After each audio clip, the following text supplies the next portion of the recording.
welcome everybody to our Meet the Team series. On this episode we have Tinus Green, our Head of Consultancy, and Pierre, Kleynhans, one of our Principal Consultants. Thanks for joining us, guys.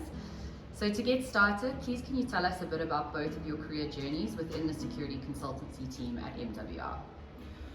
So back when I started at MWR in 2015, I really just tried to make myself a sponge and absorb as much knowledge as possible. So I think that's always been one of MWR's strengths, is just the consultancy team and their skill set. So really learned quite a lot from them in the first few years, and I soon got the opportunity to become involved in a purple team assessment where we assessed one of our big clients' security teams to detect targeted attack techniques, and that basically got me interested in that space.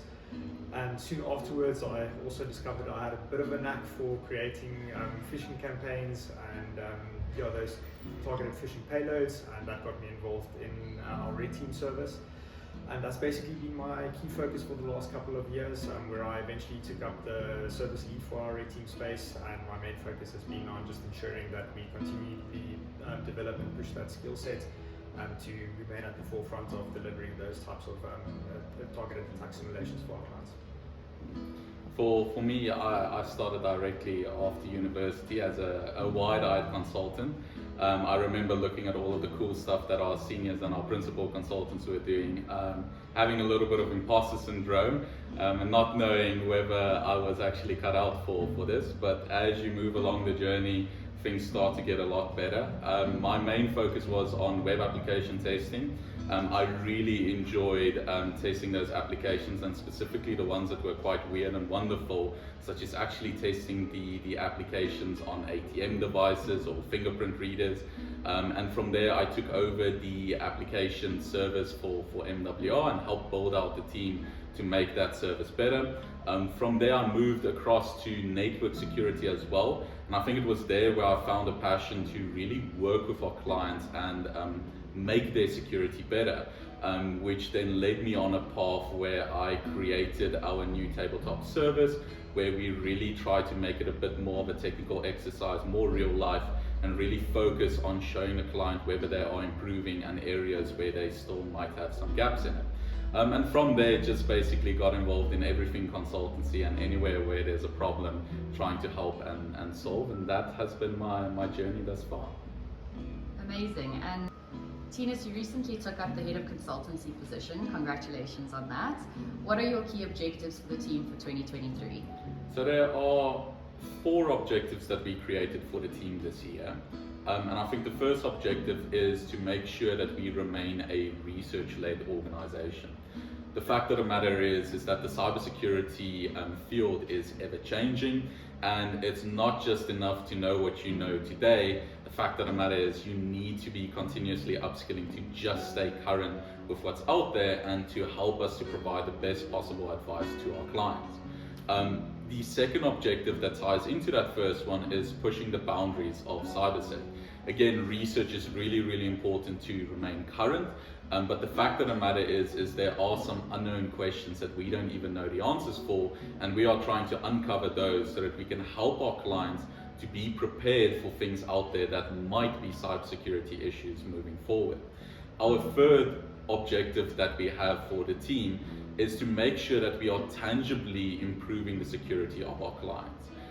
Yes, as I mentioned before, security assurance testing is really important, but the fact of the matter is that just giving a list of vulnerabilities is not necessarily providing the best value to the client and helping them to be in a position where they can actually improve the security of the systems that they have.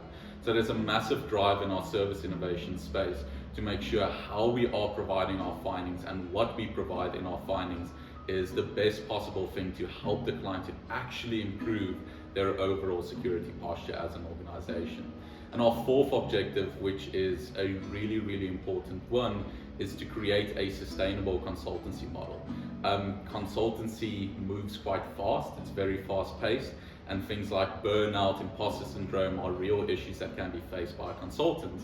We need to make sure that our consultants can work in this environment, feel supported, and that they can perform their job without facing issues like burnout. So there's a large drive with us this year to make sure that we are taking things that might be, for example, repetitive tasks and automating those things, making the lives of consultants easier, making it easier for them to talk about the issues that they are facing and to help them to overcome those issues as well. Based on what you're both seeing at clients and within the cybersecurity landscape, what are some of the initiatives that MWR is focused on doing to keep up to date and to continue to innovate? Yeah, so I think like Tinus mentioned, we really pride ourselves on being a research-led consultancy.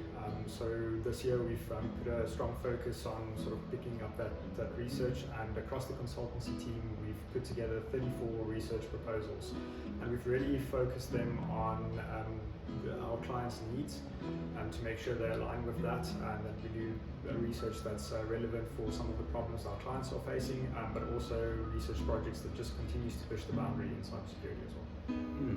Maybe to add on to that as well, I think the African market is quite an interesting one. While there is definitely a place for things like security assurance testing and basically performing testing just to give you security assurance, I do think in this market there is a larger ask as well on how do we actually improve the systems that we have and how do we make sure that they are secure. And that means you can't just necessarily do a normal penetration test. So I think a large portion of what we're doing is service innovation with the research that we're doing as well, to make sure that we're innovating in that research space, that we can go to a client, we can really listen to the problem that they have and then come up with something unique that is going to address that specific problem. And it's great if we can reuse that at another client as well, but that's not the primary goal. The primary goal is really to listen to the problem there and try to find the best solution possible. Amazing. There's also a really big shortage of cybersecurity skills, not only in South Africa but across the world. How is MWR tackling the skills shortage and looking to retain skills within the team long term? It's an interesting problem, and I think it's definitely a problem that is faced by everyone out there. From MWR's perspective, we pride ourselves really on creating career progression paths and creating paths that allow consultants to continuously grow, to continuously upskill themselves. And in the organization itself, we really pride ourselves on making sure that consultants have the time available to continuously improve themselves. Yes, it is sad when a consultant leaves us, but the fact of the matter is we also feel a little bit of pride when a consultant moves out there into the field and we know that we were the ones that trained them and that they are actually fulfilling a role at another organization as well. So that's our current way to try and address the skill shortage. Yeah, I think that's one of the issues that's always been plaguing the cybersecurity industry in South Africa, is just that there's no really good resources on an undergraduate level that teaches these skills. So we've really focused on putting together a strong training program from the onset to teach these skills. And like I mentioned earlier, just the consultancy team is a really strong team to learn from, and we really focus on that cross-skilling and collaboration between each other. And yeah, I think like Tinus mentioned as well, we've seen consultants really grow and either taking up really strong positions at some of our biggest clients, and we've also seen some of the consultants that stayed with MWR long term putting out amazing research and speaking at conferences like OffensiveCon in Germany or recently DEFCON in Las Vegas. So yeah, I think it's just really awesome to see the team grow in this one. Absolutely. And as you both mentioned, the consultancy training program is something that MWR prides itself on. Have there been any major changes to the program in recent times based on trends and demand within the tech industry? So there's definitely two changes that we have introduced recently into that training program. The first portion of that improvement that we created there is cross-skilling. So we actually increase the amount of time that we take for training, and we actually cross-skill all of our consultants in every domain of cybersecurity that we cover. And the reason we do this is, yes, your focus might be something like web application security, but that in itself will definitely touch on network security, cloud security. You're not getting away from those back-end systems actually being there to support those applications. So the idea with this cross-skilling is to really make sure that the consultant, while they have their speciality, knows what the other fields are, knows how it integrates, and can leverage that knowledge to be in a position where they can provide the best possible advice that they can give. The second portion of training improvement that we looked at is making it a lot more real-world focused and focusing actually on the consultancy element of consulting. So yes, technical skills is really, really important, but for us, soft skills, the way we communicate with our clients, how we try to uncover the real root cause of a problem for a client, and what we can do to provide a solution is something that we really want to focus on. And we have made quite a number of updates to our training program to also focus on this element to help consultants to be better consultants and not just penetration testers. Fantastic. Well, thank you guys so much for your time, and we look forward to the next episode.